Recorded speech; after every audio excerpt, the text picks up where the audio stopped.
diamanahkan oleh aturan organisasi pemuda Pancasila. Jadi pemuda Pancasila di semua tingkatan harus melaksanakan kegiatan konsolidasi. Dari tahun 2024 ini konsolidasi rapat pemilihan pengurus kecamatan Kabupaten Karawang, dan alhamdulillah hari ini kita evaluasi semua kegiatan konsolidasi itu.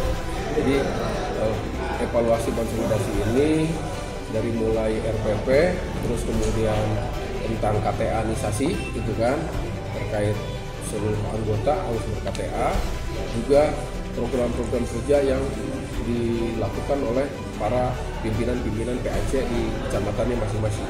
Karena apa? Karena Pemuda Pancasila itu bukan organisasi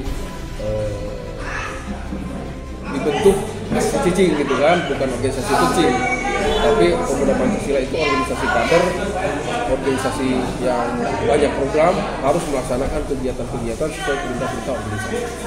Nah, hari ini kita rapat evaluasi. Yang hadir itu para ketua PAC Kabupaten Karawang, perwakilan, juga kita juga mengevaluasi KONTI, Komando Inti Pidana, jadi Satgas Khusus Pemuda Pancasila, terkait tentang program kegiatan yang akan dilaksanakan di Klatsar, terus kemudian kelengkapan seragam dan sebagainya. Strategi atau langkah yang akan diterapkan bisa dipaparkan di yang jelas Pemuda Pancasila itu organisasi besar, organisasi nasional yang hari ini sudah punya usia 65 tahun, sudah mapan begitu. Artinya kita sudah tidak lagi melihat seragam. Yang namanya seragam dimanapun itu dapat. Nah, makanya untuk mengetahui anggota Pemuda Pancasila secara database, kita itu melalui KTA-nisasi nasional, KTA nasional. Nah, KTA nasional itu yang menandakan bahwa dia anggota Pemuda Pancasila atau bukan. Karena di KTA nasional itu ada barcode khusus. Barcode itu yang hanya dimiliki oleh anggota yang sah dan nama Pemuda Pancasila. Nah, baru itu kita namakan anggota. Kalau hanya orang punya seragam loreng, ya itu belum tentu anggota Pemuda Pancasila. Hanya kita di Pemuda Pancasila itu sudah punya database yang sudah tahu bahwa di se-Indonesia di Kabupaten Karawang ini anggota berapa, gitu kan? Jadi tidak klaim anggota berapa, karena itu yang punya KTA itu yang nyetak KTA berapa, gitu kan? Gitu. Misalkan dari formulir yang sudah diisi 7.000 lebih, gitu kan? Formulir yang sudah diisi 7.000, tapi yang sudah punya KTA, tercetak KTA cuma 4.600-an, gitu kan? Nah, itu anggota kita yang asli itu 4.600. Antara paling dan tidak paling. Antara paling dan tidak paling itu sudah jelas ketahuan, gitu kan? Jadi tidak main-main. Nah, untuk mendeteksinya gampang. Di KTA itu ada barcode. Nah, kalau di barcode itu tidak muncul, itu palsu berarti, gitu kan? Kalau di barcode itu muncul, ya itu KTA. Itu KTA yang asli. Kayak contoh begini ya.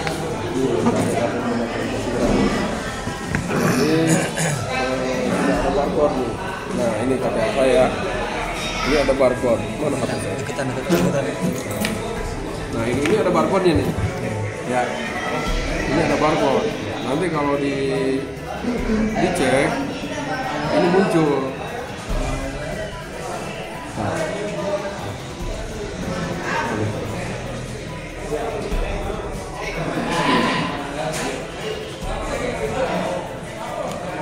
Muncul. Enggak ada. Oh iya. Tuh langsung muncul, tuh kan? Oh iya. Langsung muncul. Ya enggak? Jadi barcode ini tidak sembarangan orang. Jadi barcode ini keluar ketika kita sudah daftar. Yang mengeluarkan itu ya pusat. Kita sudah daftar, bayar, baru keluar KTA. Bisa dicetak di sini. Itu kalau nyetaknya sih di sini. Tapi kalau ini belum bisa dicetak kalau belum registrasi beres gitu kan. Itu tadi bayar. Jadi kalau di PPMA di Pemuda Pancasila itu ya kalau mau masuk ya bayar dulu. Seragam ya beli sendiri gitu kan.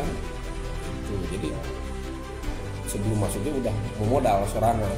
Jadi tidak disiapkan oleh organisasi. Ini seragamnya, ini katanya tidak ada.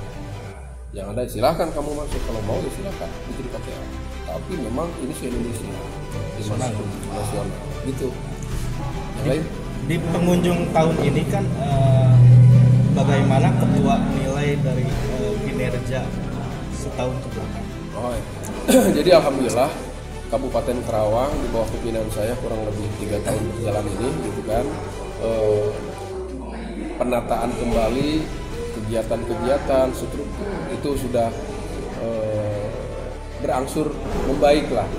Artinya grafiknya itu alhamdulillah itu kan naik dari mulai KTA ya, dari dulu memang cuma ada 1000 sekian, sekarang udah 4000 lebih gitu kan.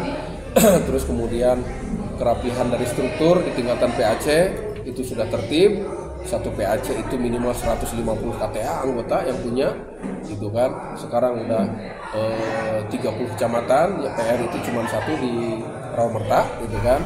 Tinggal kita maksimalkan itu 30 kecamatan gitu. Jadi dari selama 3 tahun saya memimpin, alhamdulillah badan-badan sudah berjalan. Ada banyak badan di MPC ya, badan penyuluhan hukum, badan penanggulangan bencana, badan kesehatan kan itu, terus kemudian badan aktivisasi, badan KTA dan segala macam itu sudah terbentuk. Badan seni ya, badan seni dan budaya ini belum saya esakan ya, tapi beliau sudah disuruh pengurusan. Jadi alhamdulillah semua badan-badan di Pemuda Pancasila yang sudah diamanahkan ini sudah terisi semua gitu. Tinggal kemudian implementasi di lapangan, anggota Pemuda Pancasila harus benar-benar mengamalkan nilai-nilai Pancasila sesuai dengan logo yang tertera dalam organisasi. Selain Ketua MPC Kabupaten Karawang, Ketua juga sebagai anggota Dewan dari fraksi Partai Golkar. Bagaimana harapan Ketua dalam pembangunan Karawang? Yang jelas akan yang belakang. Untuk pembangunan di Kabupaten Karawang itu kami ya, saya pribadi selaku anggota DPRD ataupun selaku Ketua MPC itu berharap pembangunan itu tepat sasaran, ya enggak? Dan pemerintahan Kabupaten Karawang dalam hal ini Bupati ya, Bapak Haji Aisyapullah yang terpilih lengkap besok itu akan dilantik bersama wakilnya gitu kan. Itu harus kembali menginventarisir PR-PR apa saja yang kemudian menjadi prioritas utama pembangunan begitu kan, sehingga kerja-kerja beliau, visi misi beliau selama 1 periode ke depan itu bisa langsung dirasakan oleh masyarakat. Harapan kami selaku Ormas Pemuda Pancasila itu kami siap menjadi garda terdepan dalam membantu percepatan pembangunan di Kabupaten Karawang gitu kan, tentunya dengan kemampuan dan skill yang kita miliki gitu kan, sesuai skill yang kita miliki. Itu saya selaku Ketua Ormas. Kalau selaku anggota DPRD ya kita sebagai partner gitu kan, sebagai mitra pemerintahan di legislatif, kita terus melaksanakan fungsi-fungsi legislatif ya, dari mulai penganggaran, terus kemudian pengawasan, kerja-kerja pemerintahan, juga pembuatan aturan itu kita lakukan. Sehingga apapun target pemerintahan pembangunan itu tepat sasaran, itu yang kita harapkan selaku legislatif ya. Kita harapkan bahwa tidak ada lagi kegiatan-kegiatan seremonial ataupun apa, yang ada program itu murni menyentuh kebutuhan masyarakat.